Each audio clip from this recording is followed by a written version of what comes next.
राजस्थान के एक पुराने कस्बे में एक हवेली थी जिसका नाम लोग लेते ही कांप जाते थे। चारों ओर वीरान खेत, सूखे कुएं और बीच में खड़ी काली पड़ चुकी उस हवेली के दरवाजे हमेशा टूटे और खिड़कियां हिलती रहती थी। गांव के बुजुर्ग कहते थे यह हवेली कभी ठाकुर हरिराम की थी, जिनके घर में ऐश्वर्य, नौकर चाकर और शान शौकत की कोई कमी नहीं थी। उनकी एक ही बेटी थी, राधिका। राधिका बेहद सुंदर थी, लेकिन गुस्से और जिद की भी तूफान थी। जो भी उसकी आंखों में आंखें डालता, लगता जैसे वो किसी गहरे रहस्य में खिंच गया हो। ठाकुर ने उसकी शादी दूर के शहर में तय की थी, लेकिन राधिका उस समय हवेली के नौकर से प्रेम कर बैठी। जब ठाकुर को पता चला तो उन्होंने क्रोध में उस नौकर की हत्या कर दी और उसकी लाश हवेली के पिछवाड़े कुएं में फेंकवा दी। राधिका पागल हो गई और उसी रात अपनी ही हवेली के कमरे में जहर खाकर मर गई। उस रात से हवेली के अंदर कुछ बदल गया। नौकरों ने कहा कि राधिका की चीखें हवेली में गूंजती हैं। दरवाजे अपने आप बंद हो जाते हैं और आधी रात को हवेली की छत पर लाल चुन्नी उड़ती दिखती है। ठाकुर ने हवेली छोड़ दी और शहर भाग गए। तब से वो हवेली वीरान पड़ी थी। कहानी यहीं खत्म नहीं हुई। सालों बाद शहर से कुछ युवक आए जो डरावनी जगहों की खोज करते थे। उनके नाम थे अजय, मोहित और करण। उन्होंने सुना था कि इस हवेली में चिल्लाने की आवाजें आती है और कभी कभी एक सफेद कपड़ों में लिपटी औरत दिखाई देती है। गांव वालों ने लाख मना किया, लेकिन तीनों दोस्तों ने कहा हम डरते नहीं, आज रात यहीं रुकेंगे। रात के 12 बजे हवेली में गुप्त अंधेरा था। सिर्फ उनकी टॉर्च की रोशनी दीवारों पर पड़ रही थी, जिन पर पुराने खून के धब्बे अब भी सूखे हुए थे। हवेली में अजीब सन्नाटा था, लेकिन लगता था जैसे किसी ने उनकी हर हरकत पर नजर रखी हो। हवा भारी और ठंडी थी। अजय बोला, यार ये सब मन का भ्रम है, कुछ नहीं है यहाँ। तभी अचानक छत से एक चुन्नी उनके सामने आकर गिरी। लाल चुन्नी जिसमें पुराने खून के दाग थे। मोहित के हाथ कांपने लगे। उसने कहा, यह मजाक नहीं है, मुझे अच्छा नहीं लग रहा।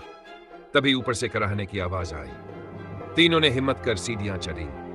ऊपर का कमरा पूरी तरह वीरान था, लेकिन अचानक खिड़की के पास सफेद कपड़ों में एक औरत खड़ी थी, जिसके बाल बिखरे हुए और आंखें लाल थी। उसकी हंसी हवेली में गूंज उठी। तुम मेरे घर क्यों आए हो? उसकी आवाज हवेली की दीवारों से टकराकर लौट रही थी। अजय हकलाते हुए बोला, हम बस देखने आए थे। देख लिया? उसने धीरे धीरे उनकी तरफ कदम बढ़ाए।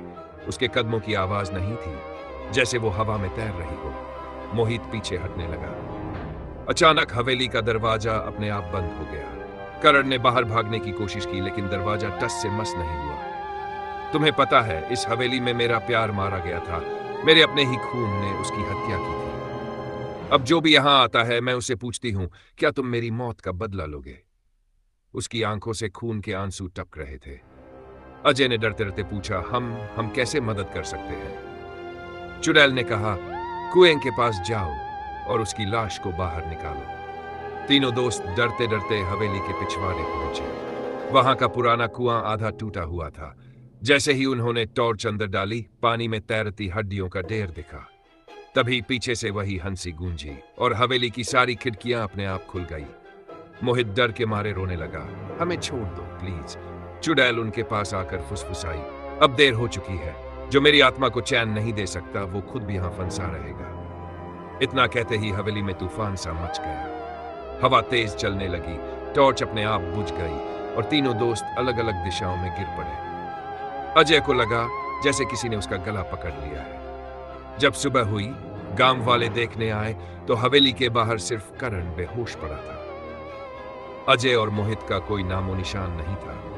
करण का कहना था कि उसने आखिरी बार देखा था कि अजय और मोहित को सफेद कपड़ों वाली औरत हवेली के अंदर खींच ले गई थी। गांव वालों ने फिर से हवेली को बंद कर दिया। कहा जाता है आज भी रात को वहां से कराहने की आवाजें आती हैं और लाल चुन्नी हवा में उड़ती है। और जिसने भी हवेली की खिड़कियों में झांकने की हिम्मत की, उसने वही सफेद परछाई देखी, खुली आंखों वाली राधिका, जो आज भी अपने धोखे और मौत का बदला चाहती है। कहते हैं जो भी उस हवेली में जाता है, वो फिर कभी पहले जैसा नहीं लौटता।